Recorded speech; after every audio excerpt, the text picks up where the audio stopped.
మొన్న 26వ తేదీ నుంచి 4 రోజుల పాటు సింగపూర్ వెళ్ళొచ్చారు చంద్రబాబు నాయుడు గారు, ఆయనతో పాటు లోకేష్ గారు, అలాగే మంత్రుల బృందం. తర్వాత ఆ సమయంలో ప్రధానంగా 2 పత్రికల్లో వచ్చిన వార్తలు అప్పుడు వరుసగా అబ్జర్వ్ చేస్తే సింగపూర్లో అంతమందితో భేటీ అయ్యారు, మొత్తం 26 మందితో భేటీ అయ్యారు, పారిశ్రామికవేత్తలు వచ్చేస్తున్నారు. తర్వాత లోకేష్ గారు అక్కడి నుంచి ఒక ప్రకటన, ఒకేసారి 15 లక్షల ఉద్యోగాలు వచ్చేస్తాయి, ఉపాధి దొరకబోతోంది ఆంధ్రప్రదేశ్కి, రకరకాల ప్రచారాలు అయితే చేశారు. తర్వాత పర్యటన ముందే ముగించుకుని ఎందుకు వచ్చేసారు అంటే దానికి బాబు గారు ఇచ్చిన క్లారిటీ ఏంటి అంటే 1వ తేదీన ఈ పింఛన్ల పంపిణీ కార్యక్రమంలో పాల్గొనాలి, దానికంటే ఇది ముఖ్యమైన వచ్చేసామని చెప్పి స్వయంగా ఆయన ఒక స్టేట్మెంట్ ఇచ్చారు. ఇప్పుడు తీరా సీన్ కట్ చేస్తే ఇవాళ వార్త చూస్తే నిజంగా షాక్ అయిన అంశం అది. అందరూ షాక్ అవుతారు నిజంగా ఆ పరిణామాలన్నీ చూస్తే. ఏంటంట, జగన్మోహన్ రెడ్డి వల్ల మొత్తం ఇప్పుడు రావాల్సిన పెట్టుబడులన్నీ వెనక్కి వెళ్ళిపోతున్నాయి. సింగపూర్ మంత్రులు, సింగపూర్ నుంచి ఎవరు పారిశ్రామికవేత్తలు పెట్టుబడి పెట్టడానికి ముందుకు రావట్లేదు.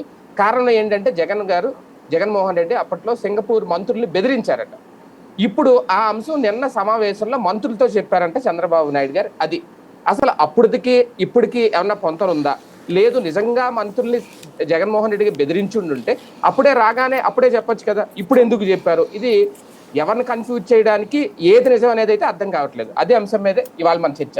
సరే, అసలు ఎలా చూడాలి? నిజంగా ప్రతిదానికి ఓకే, ఈ ఏడాది కాలంగా ప్రతిదానికి జగన్ వాడుతున్నారు. ఎక్కడ ఏం జరిగినా, ఏది లేట్ అయినా, ఏ పథకం ఇవ్వకపోయినా జగన్ వల్లే. చివరికి ఇప్పుడు సింగపూర్ పర్యటన విషయంలో కూడా సాక్షి రాసినట్టుంది, సింగపూర్లో ఏదో ఉచ్చు చేతితో తిరిగి వచ్చారు అనేది. మేబీ దానికి కౌంటర్ ఏంటో తెలియదు, కానీ దీనికి కూడా కారణం సింగపూర్ మంత్రులు ఏకంగా జగన్ బెదిరించారు. ఇది కూడా లిక్కర్ స్కామ్ లో ఒక స్క్రీన్ ప్లే ఏమన్నా, లేదంటే నిజంగా జరిగి ఉంటుందా? సింగపూర్ మంత్రి ఈశ్వరన్ జైలుకి ఎందుకు వెళ్ళాడంట? జగన్ పంపించాడా అక్కడ? ఏమో, ఇప్పుడు మీరు అన్నారు కాబట్టి రేపు పొద్దున్న అదే రాస్తారేమో, జగన్ పంపించారు. అదే ఇప్పుడు ఆయనకి సంబంధించి అవినీతి పరుడు అని చెప్పి ధృవీకరించబడింది. అక్కడ ధృవీకరించబడి జైలుకి పంపించారు. వాస్తవంగా సింగపూర్ అనేటటువంటిది అదేదో ఆ గొప్ప దేశం కింద మనకి చూపించడమే మన దౌర్భాగ్యం, మన బానిసత్వం, మన తలతెక్కతనం. ఎందుకంటే సింగపూర్ ఆడి దేశానికి ఆడి గొప్ప. మన దేశం, మన రాష్ట్రం అంత ఉండదు అది సింగపూర్ దేశం అంతే. మనకు మళ్ళీ ఇక్కడ చుట్టూతా ఉండే దరిద్రాలు లేవు కాబట్టి వాడు దోనాడు బతికేస్తున్నాడు. సింగపూర్లో ఏముంది మన దగ్గర నాకు తెలియక అడుగుతాను. వాళ్ళ దగ్గర ఇంతకుముందే మనం మాట్లాడుకున్నాం మొన్న డిబేట్ చేసినప్పుడే. ఒక బ్రోకర్ కంట్రీ, వాళ్ళు కన్సల్టెన్సీ ఏజెన్సీలు నడుపుతారు. ఎవడు అప్పులు ఇస్తాడు, ఎవడుకి అప్పులు కావాలి, ఎవడు ఇండస్ట్రీ పెడుతున్నాడు, వాడికి సంబంధించిన ఎక్విప్మెంట్ ఎవడి దగ్గర ఉంది, ఇలాంటి లింకేజ్ ఏజెన్సీలు అక్కడ ఉంటాయి. అదే వాటిట్లో పనిచేయడాలు ఇట్లాంటివి ఎక్కువ ఉంటాయి అక్కడ. వాడికి కన్స్ట్రక్షన్ చేత కాదు, వాడి దేశంలో నిర్మాణాలు చేత కాకనే వాడొచ్చి చైనా వాడొచ్చి కడతాడు. అక్కడ 85% నిర్మాణాలు చైనా వాడు కడతాడు. 80-85%, 10-15% నిర్మాణాలు వచ్చి మలేషియా వాడు కడతాడు. అక్కడ వాడికే నిర్మాణం చేత కాదు, వాడు వచ్చి అమరావతిని కట్టేది ఏంది? మనం అసలు చెప్పింది ఏంటి? ప్రజల్ని పచ్చి మోసం అది కదా. నేను అప్పటి నుంచి చెప్తున్నది అదే కదా. వాడు ప్రజల్ని, మనం ఎందుకు ఇక్కడ ప్రజల్ని మోసం చేయాలి? సింగపూర్ వచ్చి కడతాడని. సింగపూర్ ఎందుకు కడుతుంది? అది మనం ఇదివరకు చెప్పింది ఏంటి? సింగపూర్ వచ్చి కన్స్ట్రక్షన్ చేస్తున్నాడని, మన అమరావతి కట్టించిస్తాడని. వాడు ఎందుకు కట్టించిస్తాడు? వాడికి ఏం తెలుసు అని కట్టించిస్తాడు? వాడి బిల్డింగ్ ఆడికి కట్టుకోవడం రాదట, వాడు వచ్చి మనకు కట్టించిస్తాడంట. అంటే ఏంటి? మన తాపీ మేస్త్రి నచ్చక పక్క రాష్ట్రం తాపీ మేస్త్రిని తెచ్చుకున్నట్టు ఉంటుంది. ఆ తాపీ మేస్త్రి కూడా పని రాక ఆయన ఏదో దేశంలో ఉన్న తాపీ మేస్త్రిని పట్టుకొచ్చి మన దేశంలో పని చేస్తాడు. అంటే కాంట్రాక్ట్ పని చేస్తాడు అనమాట. సింగపూర్ వాడికి కాంట్రాక్ట్ అప్పు చెప్పడం. దానివల్ల ఏమొరుగుతుంది మనకు ఆంధ్ర ప్రజలకి? అర్థం చేసుకోవాల్సిన పాయింట్ అదే. ప్రజలకి ఏమొరుగుతుంది? సింగపూర్ ఒక బ్రోకర్గా ఉండి, లేకపోతే సింగపూర్ ఒక మేస్త్రిలాగా వ్యవహరించి ఆంధ్రాలో ఏ దేశం నుంచినో ఎవరినో కన్స్ట్రక్షన్ ఉండి తీసుకొచ్చి కట్టించాడు అనుకుందాం. దానివల్ల ఒకటయ్యే ఖర్చు 3 అవుతుంది తప్పించి మనకేంటి ఉపయోగం? ఇప్పుడు ఢిల్లీలో కడుతున్నారండి కర్తవ్య పద్ధతి, వచ్చే ఏడాదికి పూర్తవుతుంది. మన పార్లమెంటు భవనం అన్ని లక్షల చదరపడుగులు ఎంత అద్భుతంగా ఉంది. ఇప్పుడు లైవ్లో చూస్తున్నాం కదా. ఎంత అయిందండి అది? 900 కోట్లు. కేవలం 900 కోట్లు. లోక్సభ రాజ్యసభ ఇద్దరికి కలిపి ఉండేటటువంటి హాలు ఆ మొత్తం కలిపి 900 కోట్లు. మనకిక్కడ ఒక సెక్రటరీ, ఒక అసెంబ్లీ భవనం 1100 కోట్ల. ఉమ్, ఓ సెక్రటరియట్ భవనం 1200 కోట్లు అవుతుందా? ఏంటిది అసలు? ఉమ్, అంటే మనం ప్రజలు ఇక్కడ ఏంటంటే ఒక యాంగ్జైటీతో ఉన్నారు. ఏదో ఒకటి ఎవడు తినక చేస్తున్నాడా, తిన్నై సావనేయండి, ముందేదో పని కావాలా, రాజధాని మాకు కావాలన్నది. ఆ ప్రజల్ని ఆ టెంపర్ వైపుకి తీసుకెళ్ళిపోయాం మనం.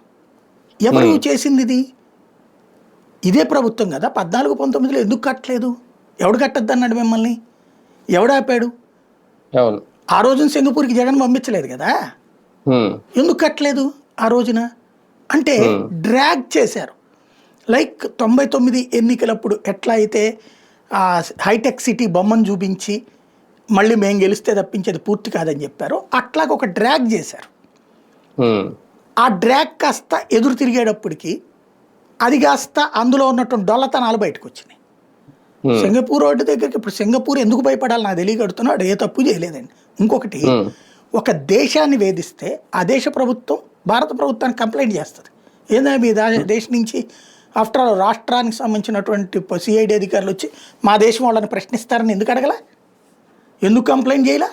భారత ప్రభుత్వానికి చేయాలి కదా. వేధించుంటే చేసుంటే కనుక సెంట్రల్ గవర్నమెంట్ అడిగేది కదా, ఏమయ్యా జగన్ ఏంది నువ్వేందో దేశాన్ని వేధిస్తున్నావు అంట, నువ్వేమైనా దేశం అనుకుంటున్నావు, నువ్వేమైనా దేశాధ్యక్షుడు అనుకుంటావు ఏంటి అని చెప్పి తిట్టుండేది కదా. అడగలేదే సింగపూర్ గవర్నమెంటు. ఎందుకని? పారదర్శకత ఉంటుంది సింగపూర్లో, పారదర్శకతని పాటిస్తారు వాళ్ళు. దొంగచాటు వ్యవహారాలు ఒప్పుకోరు వాళ్ళు. ఆ పారదర్శకతని పాటించడంలో భాగంగా మేము వస్తున్నామయ్యా మీ వాళ్ళతో మాట్లాడాలి అని అడిగారు ఇక్కడ సిఐడి. ఓకే రండి మాట్లాడండి అని చెప్పారు వాళ్ళు. అంటే పర్మిషన్ తీసుకునే వెళ్తారు. ఇక్కడికి మళ్ళీ పక్కన రాత్రికి రాత్రి ఒక లిఫ్ట్ చేసి తీసుకొచ్చేసి మళ్ళీ పోలీస్ స్టేషన్లలో అయితే సీసీ కెమెరాలు దొరికిపోతారని చెప్పేసి అదేదో వేరే రూముల్లో దాచిపెట్టే దరిద్రం అక్కడ లేదు కదా. అక్కడ కుదరదు కదా, మన వాళ్ళు వెళ్ళి చేయరుగా. చేత తీసుకెళ్ళి మన పోలీసులు బొక్కలో దోస్తారు, మన సిఐడిని బొక్కలో దోస్తారు, వాళ్ళు దేశద్రోహం కేసు పెట్టి లోపలేస్తారు. కానీ వాళ్ళు ఓకే చెప్తేనే కదా వెళ్ళింది. వెళ్ళాక వీళ్ళు అడిగిన ప్రశ్నలకు వాళ్ళు షాక్ అయ్యారు. ఎందుకు? వాళ్ళు ఏమనుకుంటున్నారు, చట్టబద్ధంగా జరుగుతుందో అనుకుంటున్నారు, ఇండైరెక్ట్గా జరుగుతుందో అనుకోలేదు ఇక్కడ. అప్పుడు అక్కడ వచ్చింది సమస్య. అంటే వాళ్ళ తప్పు వాళ్ళకి అర్థమైంది. ఇక్కడ వాళ్ళని అడ్డం పెట్టుకుని ఇక్కడ తింటున్నారని అర్థమైంది. అందుకని పక్కకి తప్పుకున్నారు. మన రాష్ట్రంలో ఈవెన్ తెలుగుదేశాన్ని ప్రేమించే వాళ్ళైనా ఏమి తినడం మా వాళ్ళు అని ఎవడు అనుకోడు. ఎవడు పవర్లో ఉన్నా సరే తినటం అనేది జనాలకు కూడా అర్థమైపోయింది, తింటారు వీళ్ళు అనేది. ఉన్న వెధవల్లో మంచి వెధవని ఎన్నుకుంటున్నాం కానీ మంచోడిని ఎన్నుకోవట్లేదు మనం. కాబట్టి సమస్య వస్తుంది. అందువల్ల ఏమవుతున్నది, ఇక్కడ మనకి తినడం తప్పు కాదు, ఎక్కడో ఎందుకు చూడండి. ఇప్పుడు దాన్ని ఏమంటారు, గవర్నమెంట్ హాస్పిటల్లో ఒక్కసారి వెరిఫై చేయమని చెప్పండి. గవర్నమెంట్ హాస్పిటల్లో ఉండే డయాగ్నోసిస్ పరికరాలు నెలకు 2 నెలలకు 3 నెలలకు రిపేర్ వస్తూనే ఉంటాయి. మళ్ళీ అది రిపేర్ చేయడానికి 2-3 నెలలు పడుతుంది. అదే ప్రైవేట్ డయాగ్నోసిస్ సెంటర్లో ఏళ్ల తరబడి అట్లాగే ఉంటాయి, రిపేర్ వచ్చినా వెంటనే సెట్ అవుతుంది. ఏంటి తేడా? అక్కడ ఈ డయాగ్నోసిస్ సెంటర్ల దగ్గర లంచాలు తీసుకున్న సిబ్బంది దాన్ని చెడగొడతారు. దానివల్ల నష్టపోయేటటువంటి సామాన్య పౌరులలో వీళ్ళంటోడే అని ఒప్పుకోడు అతను. నాకు 1000 వచ్చిందో 10,000 వచ్చిందో నేను దీన్ని నాశనం చేస్తే ఈ జనాలందరూ సచ్చినట్టు వెళ్ళి ప్రైవేట్ డయాగ్నోసిస్ సెంటర్కి పోయి చేయించుకుంటారు. వాడు వీడికి 10,000 ఇస్తాడు, వాడు దానివల్ల 10 లక్షలు సంపాదిస్తాడు. వీడికి 10,000 గొప్పగా కనబడుతుంది కానీ ఈ దోపిడీ ఇంతమంది సాధారణ పేద ప్రజలు అన్యాయం అయిపోతున్నారా అన్న మానవత్వం లేదు ఇక్కడ. మనకి మానవత్వం అంటే మనం చెప్పినప్పుడు మాత్రమే పనికొస్తుంది, మిగతా టైంలో పనికిరాదు మానవత్వం. అట్లాగే ఇప్పుడు సింగపూర్ ప్రభుత్వం వచ్చి మనకేదో ఓడబొడిచేదేందో అర్థం కాదు. సింగపూర్ ప్రభుత్వానికి మనం ఎలాంటి దరిద్రపు లెక్క చెప్పాం, 1600 ఎకరాలు వాళ్ళకి ఇచ్చేస్తామా? వాడు అది తీసుకుని దానికి డెవలప్మెంట్ అంతా మనమే 12,000 కోట్లు ఖర్చు పెడతామా? వాడు 300 కోట్లు పెట్టుబడి పెడతాడు, అది కూడా ప్రభుత్వంతో సంబంధం లేక్కడ. పలు కంపెనీల యొక్క కన్సార్టియం, అంటే అక్కడున్న ఒక 5-6 కంపెనీలు కలిపి తలకో 50 కోట్లు వేసుకుని విరాళం వేసుకున్నట్టు ఆంధ్రాలో పెట్టుబడి పెడతాయి అమరావతిలో. వాళ్ళకి ఇమ్మీడియట్గా 150 ఎకరాలు ఫ్రీ. 300 కోట్లు పెట్టుబడి పెట్టినందుకు. అది ముందే. ఇంకో 12,000 ఎకరాలు వాళ్ళ ఇష్టం, ఉమ్, వాళ్ళు ఎంతకైనా అమ్ముకోవచ్చు. అవును. దాంట్లో మనకు వచ్చేటటువంటిది 40%, ఉమ్, అంతే తప్పించి ఏం లేదు. ఉమ్. వాడి ఇష్టం.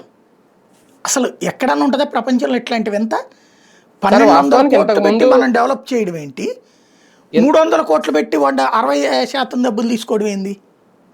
సార్ వాస్తవానికి ఇంతకు ముందు సింగపూర్తో కుదుర్చుకున్న ఒప్పందం అప్పుడే రద్దు చేసుకున్నారు కదా, మళ్ళీ ఇప్పుడు ఒప్పందం కుదుర్చుకోవడానికి ఏమన్నా వెళ్ళారా అమరావతి రాజధాని నిర్మాణంలో వాళ్ళని ఇన్వాల్వ్ చేయడానికి? ఖచ్చితంగా రాజధానిలో కాదు, పాడు కాదండి. రాజధాని కట్టడానికి ఆడెందుకు కడతారు? ఇక్కడ ఆల్రెడీ బిల్డర్లు ఉండగా, ఆల్రెడీ మనం ఎల్లంటి వీళ్ళందరూ కడుతున్నారు కదా. మరి ఇప్పుడు నేను ఆయన అన్నది అదే అంటే ఏంటంటే, కదా, రాజధాని అమరావతిలో భాగస్వామి అవడానికి అక్కడ సింగపూర్ ప్రభుత్వం విముఖత చూపుతుంది, సీడ్ క్యాపిటల్లో కూడా పెట్టుబడులు పడడానికి వాళ్ళు వెనకడుగు వేస్తున్నారు. నేను మాక్సిమం ట్రై చేశాను ఒప్పించడానికి, కానీ అది అవ్వట్లేదు అంటే దాని అర్థం ఏంటి? మళ్ళీ ఏమైనా ఒప్పందం కూర్చుకోవడానికి ట్రై చేశారా? పెట్టుబడులు కాదు ఇదే నేను చెప్పేది. ఇప్పుడు దానికి ఆ పదజాలం వాడతారు, పడికట్టు పదజాలం అనమాట అది. వాళ్ళకి మళ్ళీ ఆ రోజున 1600 ఎకరాలు తీసేసుకుని దాంట్లో ఒక దిక్కుమాలిన షరతులు పెట్టారు.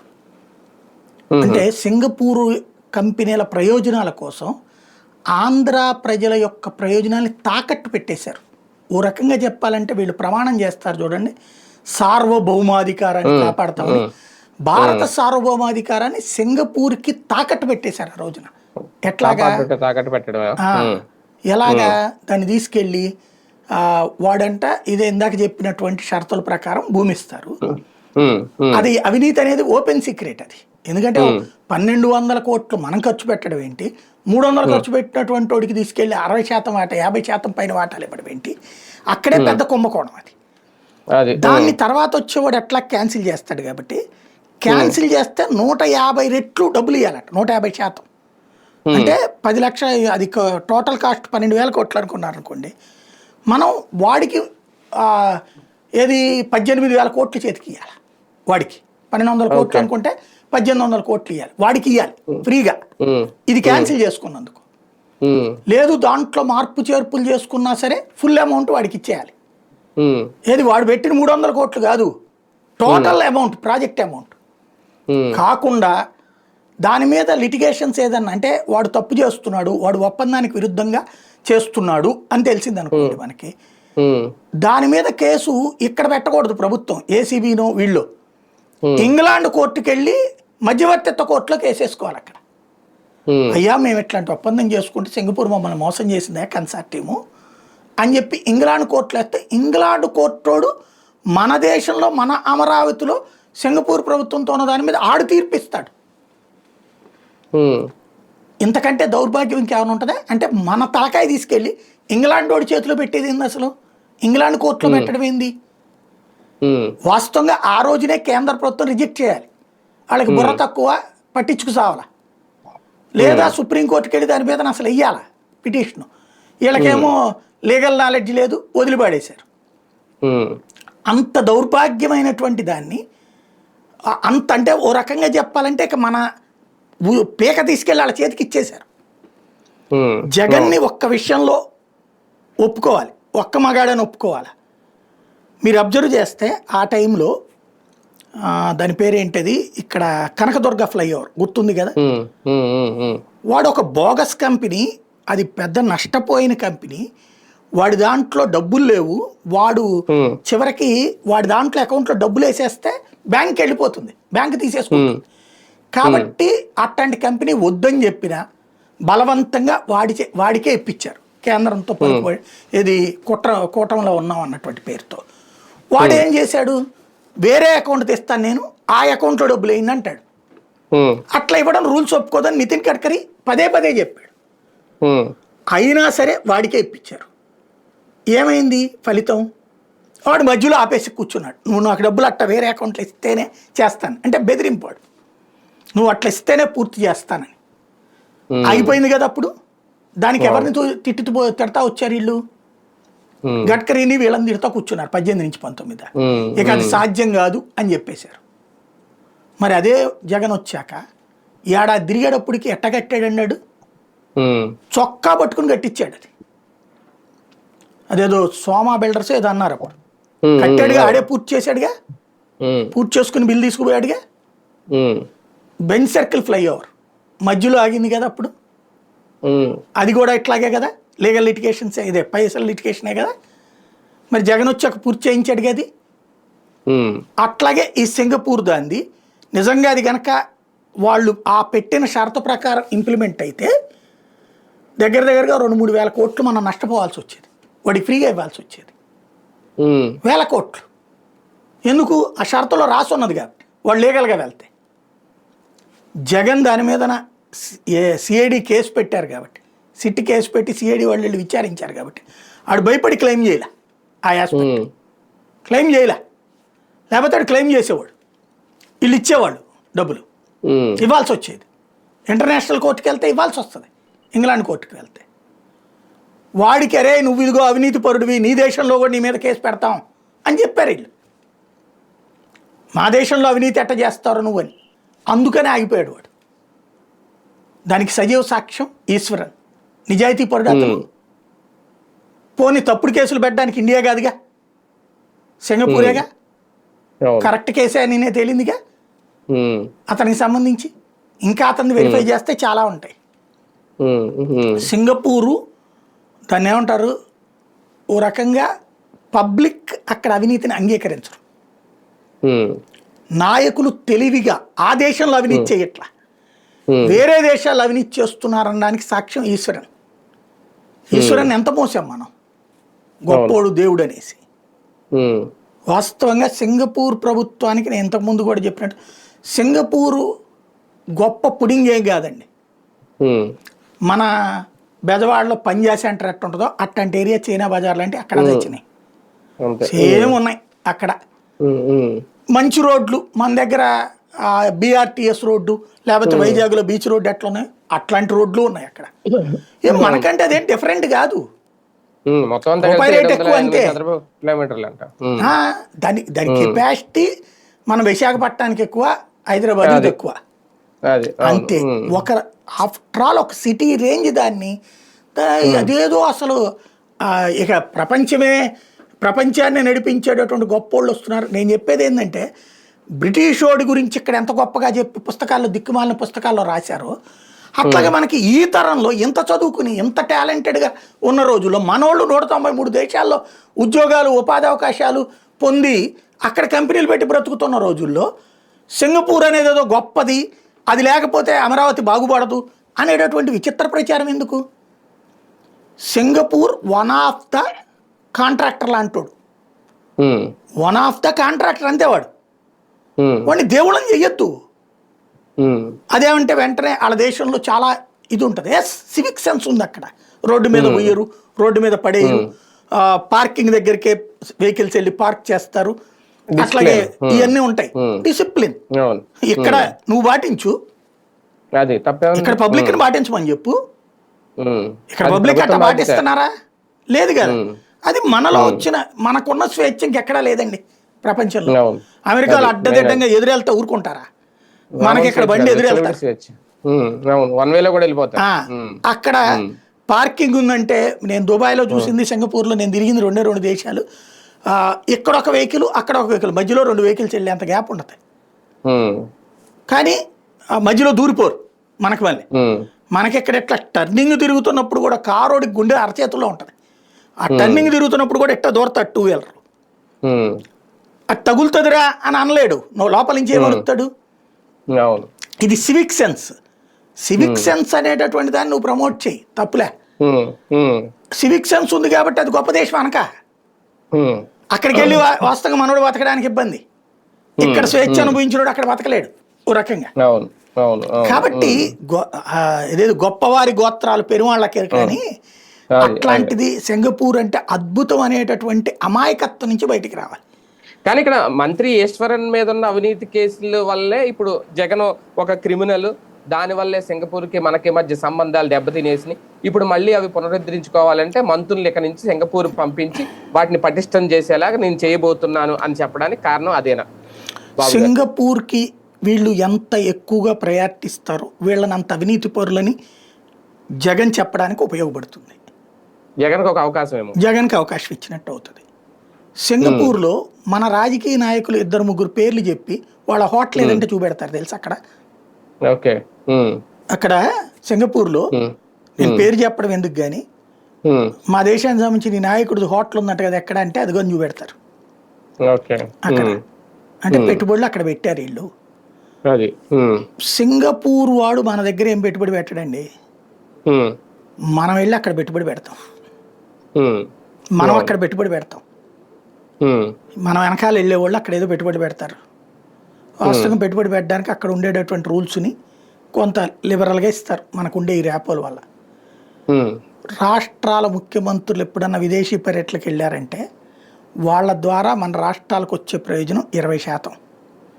వాళ్ళ వెనక వెళ్ళే పారిశ్రామికవేత్తలు ఈ విఐపి ట్రీట్మెంట్ ద్వారా అక్కడ తొందరగా ఇన్వెస్ట్ చేయగలుగుతారు. ఇది గుర్తుపెట్టుకోవాలి. ఏ రాష్ట్రందైనా సరే కేంద్రం అట్టు ఉండదు. ఈవెన్ కేంద్రం దాంట్లో కూడా ఇప్పుడు అయ్యే పెరిగినాయి. ఇప్పుడు బడా పారిశ్రామికవేత్తలు వెళ్తున్నారు. మోడీ వచ్చాక ఆపాడు. ఇదివరకు మన్మోహన్ సింగ్ వెళ్ళేటప్పుడు పారిశ్రామికవేత్తలు వెళ్తుండేవారు. వెళ్ళి ఈ పారిశ్రామికవేత్తను అక్కడ అధ్యక్షుడికి పరిచయం చేస్తాడు. పరిచయం చేస్తే అధ్యక్షుడు నేను ఇక్కడ మీ దేశంలో ఇంత పెట్టుబడి పెడుతున్నాను, ఓకే నీకేం కావాలో తీసుకోపో. అది జాతీయ స్థాయిలో ఇదివరకు ఉండేది, అవి రాష్ట్రాల స్థాయికి తెచ్చేశారు ఇప్పుడు. ఆ టైప్లో చేసుకొస్తున్నారు. ఫైనల్ గా మొన్న అన్ని రోజుల పర్యటన, ఆ సమయంలో పత్రికలు చేసిన హడావడి, కంపెనీలు వచ్చేస్తున్నాయి, 26 పరిశ్రమలతో కూర్చున్నారు, ఎంఓఏలు కుదిరిపోతున్నాయి, ఇంక రేపో మాపో, ఈ హడావడి కేవలం పత్రికల హడావడే తప్ప ప్రాక్టికల్ గా ఏమీ లేదు అని చెప్పి నిన్న బాబు గారి మాటలతో అర్థమైపోయింది. ఇంకా సింగపూర్ నుంచి ఎలాంటి పరిశ్రమలు ఇక్కడికి రావని ఆయనే డైరెక్ట్ గా ఒక రకంగా చెప్పేశారు. అంటే బేసిక్గా వచ్చేవాడు వస్తాడు, అందరూ రారని కూడా నేను అనుకోను. ఇక్కడ ప్రభుత్వం అంటే ఇక్కడ ఏంటంటే లంచాలు లేని, ఇబ్బంది పెట్టని, లాభం వస్తుందంటే ఎవడైనా పెట్టుబడి పెడతాడండి ఎక్కడైనా సరే. ఇప్పుడు నేను వచ్చి ఇప్పుడు ఫర్ ఎగ్జాంపుల్ మనమే ఉన్నామండి, డిజిటల్ ప్లాట్ఫామ్, ఇప్పుడు మన దగ్గర ఒక 7-8 మంది పనిచేస్తారు కదా, అంటే ఎంతమందికి ఉపాధి కల్పిస్తున్నట్టే కదా లెక్క. మరి మనకు కూడా 2 ఎకరాలు 99 పైసలకి ఇవ్వమనండి, ఇంకో 100 మందిని ఇస్తాను నేను ఖచ్చితంగా. ఇంకో డిజిటల్ ప్లాట్ఫామ్ పెద్దది పెంచుతాను నేను. ఇంకోటి మనకి హానెస్టీ ఉంది, పన్ను ఎప్పటికప్పుడు కట్టేస్తున్నాం, భవిష్యత్తులో కూడా కడతాం. ప్లస్ ఎక్కువ మందికి ఉపాధి కల్పించాలన్న ఆలోచన ఉంటుంది మనకి. వాడు ఎవరికో ఎందుకు ఉంటుందండి బేసిక్, ఇతర దేశాల్లో వచ్చిన వాళ్ళకి వాళ్ళు ఎంత లాభం సంపాదించాలని చూస్తారు. మనం ఈ సొసైటీలో బతుకుతాం కాబట్టి ఇక్కడ మనం వెధవలం కాకూడదని ఆలోచిస్తాం. ఇక్కడే పన్ను కడతాం, ఇక్కడే ఉపాధిస్తాం, ఇక్కడ వాళ్ళకి రేపొద్దున డెవలప్మెంట్ ఉంటుంది. నాకు అదే అనిపిస్తుంది, వీళ్ళు 99 పైసలకి వాళ్ళకి ఇస్తున్నాం వీళ్ళకి ఇస్తున్నాం అంటున్నారు కదా. 5 ఎకరాలు 10 ఎకరాలు మనకేమోనండి, ఏం అక్కర్లేదండి, సింపుల్ ఎంత లాభం సంపాదించచ్చండి. ఇప్పుడు అమరావతిలో ఒక 5 ఎకరాలు ఇచ్చారనుకోండి, 2 ఎకరాలు ఇచ్చారనుకోండి, దీన్ని డెవలప్మెంట్కి ఇస్తాం. డెవలప్మెంట్కి ఇస్తే 30% వాటా మనకు వస్తుంది. తద్వారా భారీ లక్షల కోట్లు వచ్చేస్తాయి. ప్లస్ మనకు కొన్ని ఫ్లాట్లు వస్తాయి, దాని మీద నెలవారీ అద్దెలు వస్తే లాభమే కదా. మన వ్యాపారం సక్రమంగా చేసుకోవచ్చు, 100 మందికి ఉపాధి కల్పించవచ్చు, ఫైనాన్షియల్ స్ట్రగుల్స్ ఉండవు. దర్జాగా దండం పెట్టేయాలి.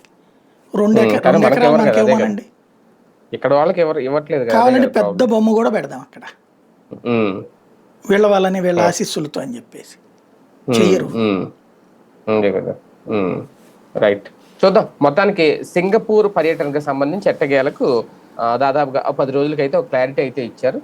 సీడ్ క్యాపిటల్లో పెట్టడానికి అక్కడి నుంచి ఎవరు ఇంట్రెస్ట్ చూపించట్లేదు, అందరూ విముఖత వ్యక్తం చేస్తున్నారు. భవిష్యత్తులో ఇద్దరి మధ్య ఆ సత్సంబంధాలు కొనసాగించడానికి, పునరుద్ధరించడానికి ప్రయత్నాలు అయితే మొదలు పెడుతున్నాం అని చెప్పారు. తర్వాత ఏం జరుగుద్ది ఏంటి, ప్రస్తుతం అయితే జగన్ వల్లే ఇదంతా అనేది అయితే తేల్చేశారు బాబు గారు.